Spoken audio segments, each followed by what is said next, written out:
Bonjour à tous, on est dans le Tanya Perek Zayin, page 22, 4 lignes avant le bas de la page. On était en train d'expliquer la notion de Klipat Noga, c'est-à-dire qu'on avait expliqué que Akadosh Baruch Hu a créé des forces négatives, entre autres pour qu'il y ait le libre arbitre, et ces forces négatives se subdivisent en deux groupes.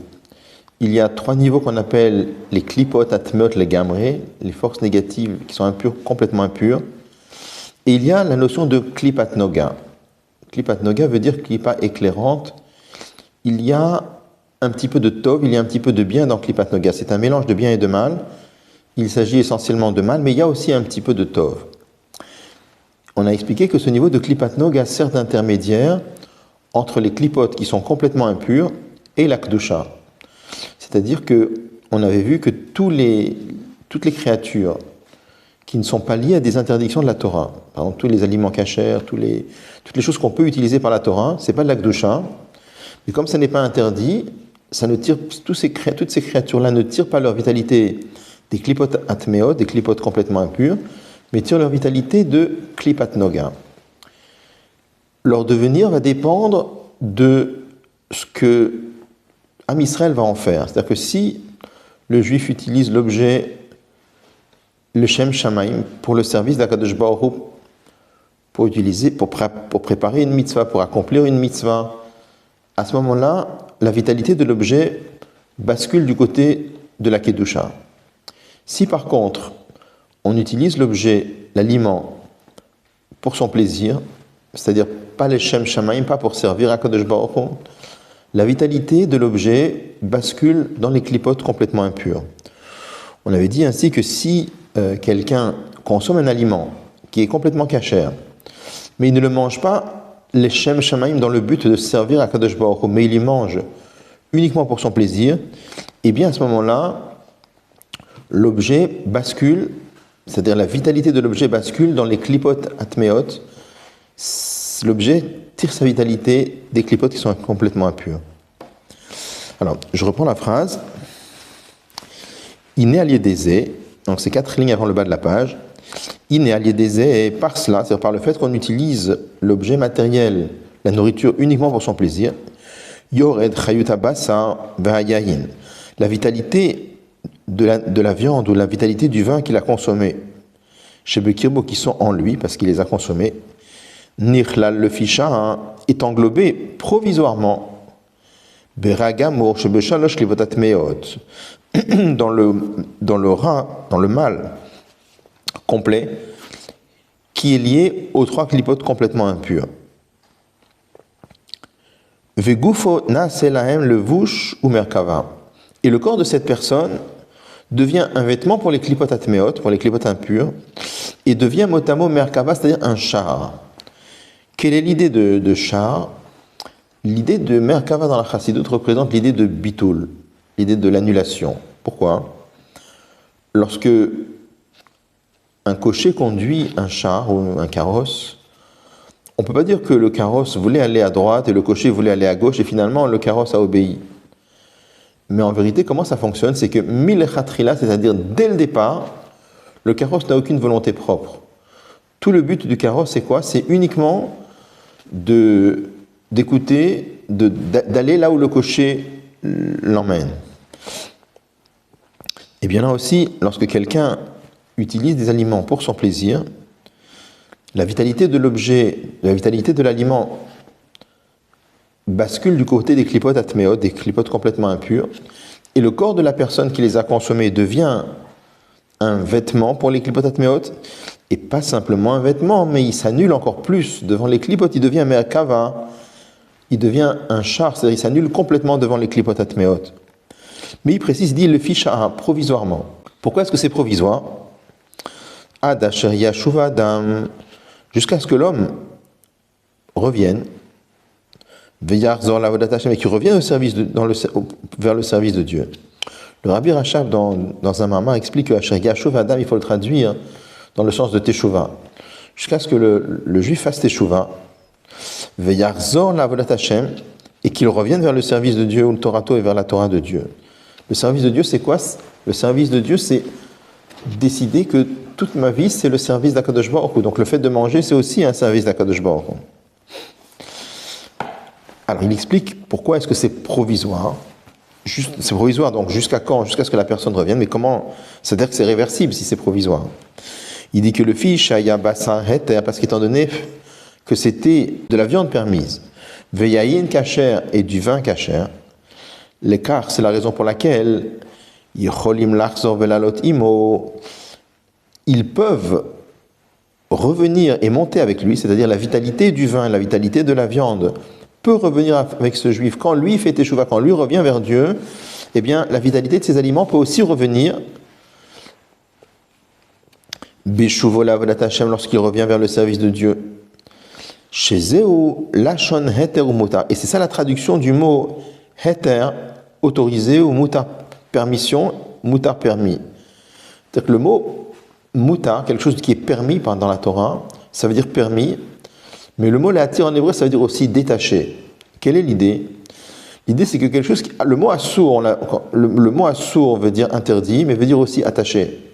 Quelque chose qui est assour, c'est quelque chose qui est attaché aux forces du mal et qui peut pas s'en libérer. Par contre, mutar, c'est quelque chose qui est permis, c'est-à-dire aussi détaché. Même s'il bascule dans les klipot atmeot, il n'est pas lié de façon irréversible, il peut s'en séparer facilement. Kloma, c'est-à-dire, chez Eino Kashov Asur Bide Achitsonim, il n'est pas lié, il n'est pas attaché aux mains des forces négatives, chez le Yoha Larzor Velalot Lachem, au point de ne pas pouvoir revenir vers Hachem. Tout ce qui est impur, les Klipot Atmeot, les objets interdits qui tirent leur vitalité des Klipot Atmeot, eux ils sont assurim, c'est-à-dire que ça on ne peut pas les retirer de là-bas comme on le verra dans le Pérec d'après, dans le Pérec Chet, sauf dans des situations exceptionnelles, mais en temps normal, ça ne peut pas sortir. Rak seulement, Shareshim Mimeno, une trace de cette impureté, Nishar Begouf, reste dans le corps. C'est-à-dire même si quelqu'un a fait teshuva, c'est-à-dire il a consommé un aliment kasher, mais il l'a consommé pour son plaisir, et à cause de ça l'aliment a basculé dans les klipot atmeot, et le corps de la personne est devenu un levouche, un vêtement, et merkava pour les klipot atmeot.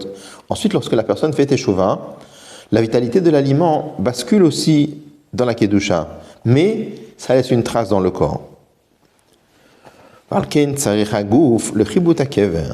C'est la raison pour laquelle, après 120 ans, le corps a besoin de chibut hakever, c'est une punition qui existe après la mort, comme c'est expliqué plus loin dans le chapitre d'après. La notion de chibut hakever, c'est une souffrance qui existe après la mort, mais en vérité, on sait que d'après la chassidoute, le but des punitions, le sens de la punition n'est pas de la vengeance. Le sens de la punition, c'est quelque chose de positif. C'est tout simplement pour nettoyer, pour purifier la personne. De la même façon que, par exemple, qu'un vêtement qui a été taché, on va le nettoyer, ce qui va le rendre propre. Et bien, de la même façon aussi, les souffrances que le corps peut subir après la mort, et bien, ces souffrances-là, souffrances du corps, souffrances de la neshama, permettent de purifier la personne pour qu'elle soit apte à recevoir les dévoilements du Gan Eden. Donc, pourquoi est-ce qu'il reste une trace dans le corps? Parce qu'étant donné que cet aliment-là est devenu sa chair et son sang, même lorsque la personne fait teshuva, eh bien, il y a une partie de son corps, de son sang et de sa chair qui provient de cet aliment-là avant qu'il fasse teshuva. Donc c'est la raison pour laquelle il reste une trace dans le corps.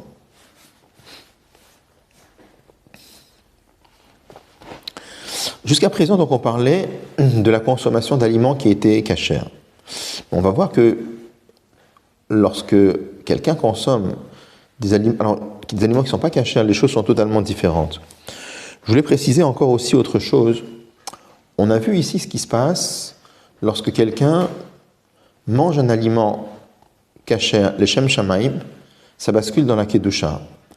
Si on la consomme uniquement pour son plaisir, ça bascule dans les Klipot Atmeot. Qu'est-ce qui se passe si maintenant quelqu'un consomme un aliment kasher, pas spécialement avec la kavana de servir Dieu, et pas spécialement pour son plaisir, juste de façon naturelle, c'est-à-dire qu'il a faim, il mange, tout simplement.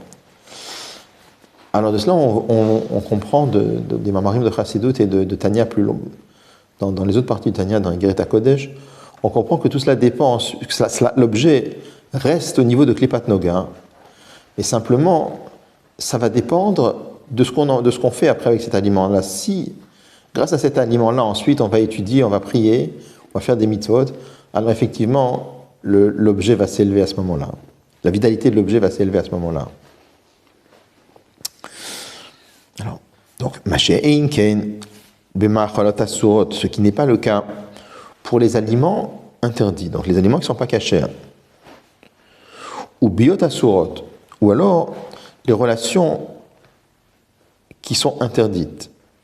C'est-à-dire une relation interdite, c'est une relation avec une femme interdite, ou alors une relation avec sa femme à un moment où elle était interdite, par exemple elle était nida. Shehein mishalosh klipotat meot, les gamré. Ces choses-là tirent leur vitalité des clipotes qui sont complètement impurs. Alors à ce moment-là, la vitalité qu'il y a dans ces actes-là, dans ces aliments-là, elles sont liées avec les forces négatives, l'olam pour toujours. C'est-à-dire que ça ne peut pas sortir. Tout à l'heure, on avait dit que c'était, quand c'est permis, c'est mouta, c'est réversible, ça peut sortir. Mais quand il s'agit de quelque chose qui est interdit, c'est lié avec les forces négatives et ça ne peut pas sortir. Ve'enolim misham, la vitalité de l'aliment ne peut pas sortir des klipot atmeot, at kiyavoyomam, jusqu'à ce que vienne leur jour, vivula amavet la netzach, et que la mort disparaîtra éternellement. Ça fait référence à un passage qui dit que lorsque Mashiach viendra, effectivement, la mort disparaîtra. Comme il est écrit, que je ferai disparaître l'esprit d'impureté de la terre. Et lorsque l'esprit d'impureté disparaîtra, alors effectivement, tous les aliments qui ne sont pas cachers, eh bien à ce moment-là, la vitalité qui était dans les klipot atmeot, elle sera libérée. C'est-à-dire que les forces négatives seront complètement détruites. Ou alors, il donne une deuxième possibilité qui permet à des aliments pas cachers, à la vitalité qui se trouve dans des aliments pas cachers, de basculer dans la Kedusha. Jusqu'à ce que la personne fasse une teshuva tellement grande, chez Zdonot, Nasulo, Kezachiot Mamash, à tel point que des fautes commises volontairement deviennent comme des mérites. Et il dit Mamash vraiment. Chez Teshuva Me'ahava, qui est le niveau de Teshuva Me'ahava, c'est-à-dire le niveau de Teshuva par amour. Et il précise, mais Umka Deliba, c'est un amour qui vient du plus profond du cœur, Be'ava Rabba, avec un très grand amour, Vechashika, et un désir, Venefesh Shokeka, et une âme ardente, les Davka Boïd Barer, pour se lier à Dieu. Donc, là, le Rabbi fait référence à une Gemara dans Masechet Yoma. La Gemara nous dit là-bas qu'il y a deux niveaux de Teshuva. Il y a Teshuva Miyira, il y a Teshuva Me'ahava. La Teshuva par crainte de Dieu et la Teshuva par amour. La Gemara donne plusieurs différences, mais parmi les différences que la Gemara donne, elle nous dit que Teshuva Miyira, quand on fait Teshuva par crainte de Dieu, Zdonot Nasu Kishgagot, des fautes volontaires deviennent comme des fautes involontaires. Mais quand c'est Teshuva Me'ahava, quand c'est Teshuva par amour de Dieu, alors Zdonot Nasu Kezachiot, les fautes volontaires deviennent comme des mérites. Comment le Rabbi explique cette Gemara? Il nous dit que lorsque quelqu'un fait une teshuva de ce niveau-là, la vitalité des objets, des aliments impurs par exemple, sort des klipot atmeot et elle bascule dans la kedusha. Et c'est pour ça que la Gemara nous dit que zdonot nasu kezachiot, que des fautes involontaires deviennent comme des mérites. De la même façon qu'un mérite, c'est quelque chose qui est lié à la Kedusha, eh bien cet aliment-là aussi peut tirer sa vitalité alors de la Kedusha.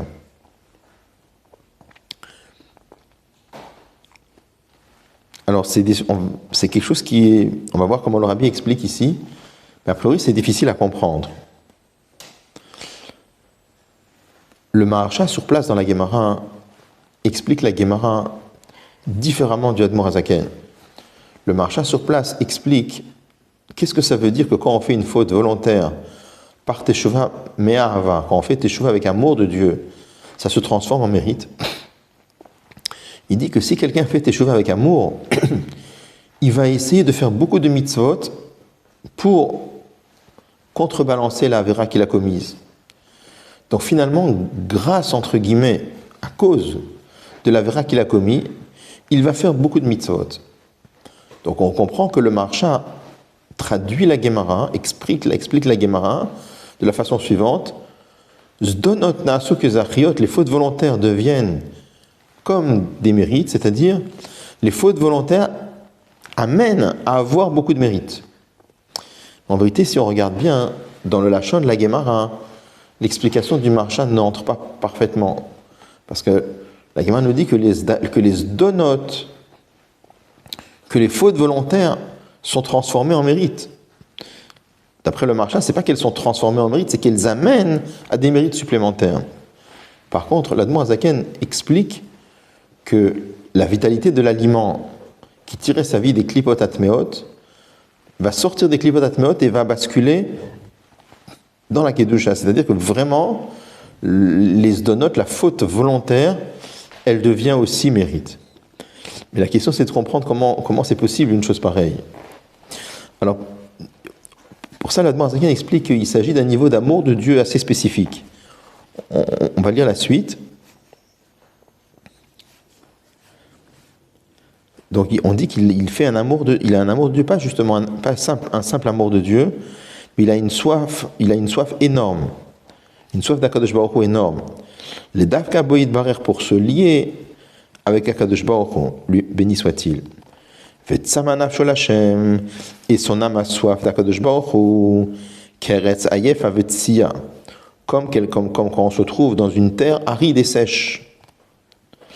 Liot Kiadena, car parce que jusqu'à présent, Haïtanaf Shoberet Siavet Salmavet, son âme se trouvait dans une terre désertique et une terre de mort. Hi Asitrara, ce sont les forces négatives. Urechokameopne Hashem Betachlit, et elle se trouvait éloignée d'Akadosh Baruch Hu, au summum de l'éloignement. La sotte, et c'est la raison pour laquelle Tzamanafshon, son âme a soif de Dieu, Beyeter Oz, avec plus de force, plus d'intensité, Mitzimon Nafshot Tzadikim, que la soif des Neshamot et Tzadikim. C'est-à-dire, en d'autres termes, par la Avera qu'il a fait, il arrive à avoir une soif d'Akadosh Baruch Hu très très intense, beaucoup plus forte que celle des Tzadikim. Comme les paroles de nos maîtres, béni soit-il, à l'endroit où les balais de Tshuva se tiennent, etc. C'est une Gemara dans Brachot, là où les balais de Tshuva se tiennent, là où les tzadikim gumurim ne peuvent pas se tenir.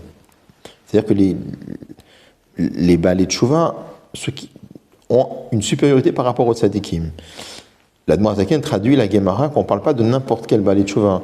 On parle de balai de Tshuva qui ont ce mérite-là de transformer les zonot en mérite, les fautes volontaires en mérite. Ve'al tshuva me'avarabazu, et à propos de cette teshuva, avec un tellement grand amour de Dieu, mais que sur ce niveau de teshuva, là pas n'importe lequel, amru, c'est sur cela que nos maîtres ont dit dans la Gemara, dans Masechet Yoma, chez zdonot nasu lo kezachiot, que des fautes volontaires sont transformées en mérite. Il va lieu des puisque par cela, c'est-à-dire par la faute qu'il a commis, Balavarabazu, il arrive à cet amour de Dieu. Aval tshuva shelo me'avazu. Par contre, une teshuva qui serait faite pas avec ce niveau d'amour, c'est-à-dire même si c'est une teshuva me'ava, mais pas ce niveau d'amour de Dieu. Av shei tshuva nechona ve'Hashem yislach lo, même si c'est une teshuva correcte et qu'Hashem lui pardonnera. Mikolma, comme cependant, l'ona sulo kezachiot, les fautes volontaires ne sont pas transformées en mérite. Et la vitalité des objets de l'aliment, par exemple, ne va pas sortir de la klipa complètement, adet ketz, jusqu'à la fin des temps, chez Vulam avec la netzar, qu'à ce moment-là, la mort disparaîtra, les forces négatives disparaîtront. Donc ils disent Enolim Megam, et ça ne montre pas complètement, ça veut dire un petit peu oui, mais pas complètement. Bon. Alors, pour comprendre quel est le pirouge d'Admour Azaken dans la Gemara, comment est-ce que, quand quelqu'un fait une teshuva tellement intense, avec un amour d'Akadosh Baruch Hu tellement fort, ça transforme les averot en mitzvot, comment on peut comprendre, enfin, pas les averot en mitzvot, ça fait en sorte que la vitalité d'un objet bascule, qui tirait sa vitalité de klipot atmeot, va basculer du côté de la Kedusha. Comment on peut comprendre une chose pareille? Alors, il y a une sikha très longue du Rabbi, je vais rapporter juste un petit résumé. Le Rabbi rapporte dans ce qu'on voit dans Masechet Shabbat. Là-bas, il y a une opinion dans Père Rabbi Eliezer de Mila, une opinion qui nous dit que de la même façon que la Brit Mila, le 8e jour, si elle est bismano, elle repousse le Shabbat, c'est qu'on a le droit de faire une Brit Mila le jour de Shabbat, si c'est le 8e jour, bien que faire saigner, normalement, c'est un dérivé d'une des mlachot de la Torah, donc normalement on ne devrait pas le faire, mais de la Torah on apprend que la Mila repousse le Shabbat.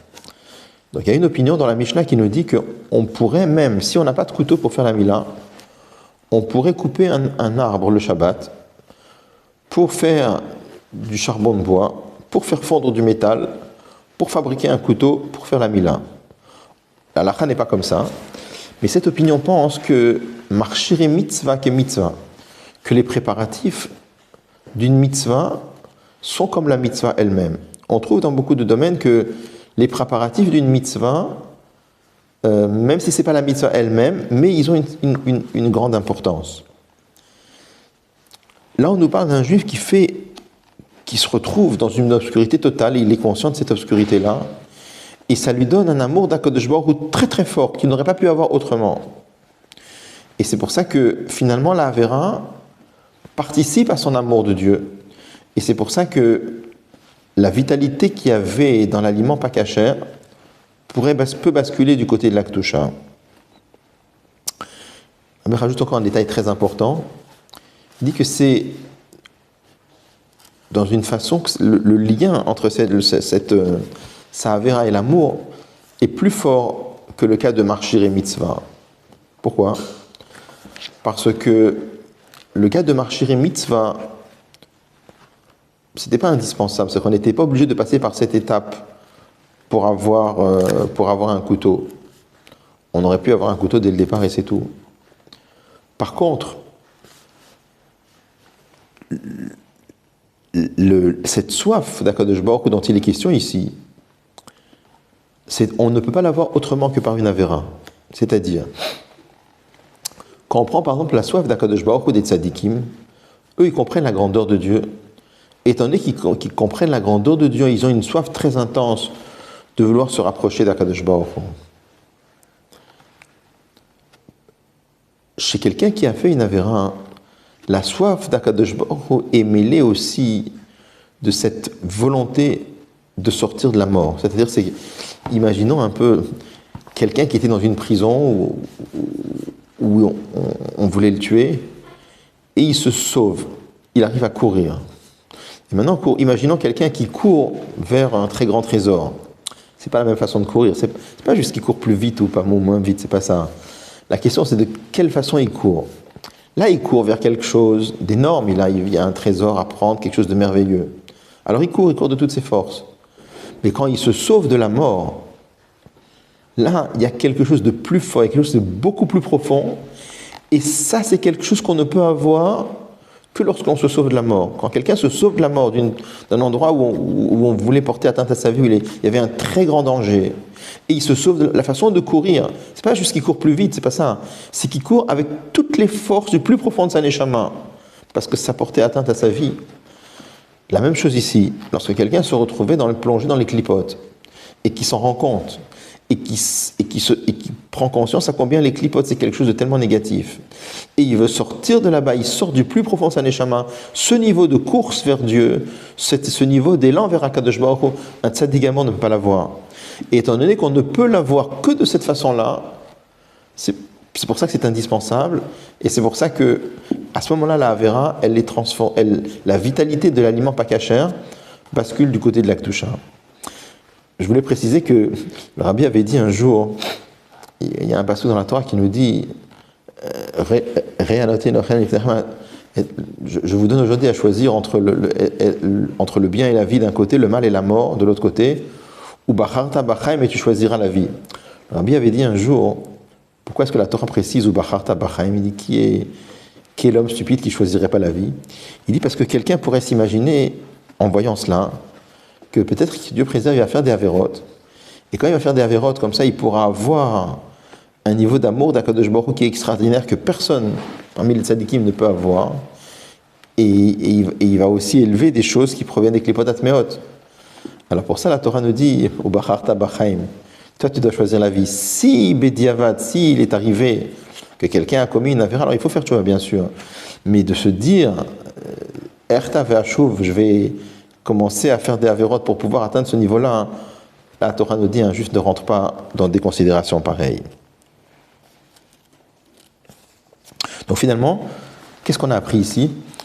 Que lorsque quelqu'un a consommé quelque chose de pas kasher, la vitalité de l'objet, a priori, ne sort pas des klipot atmeot.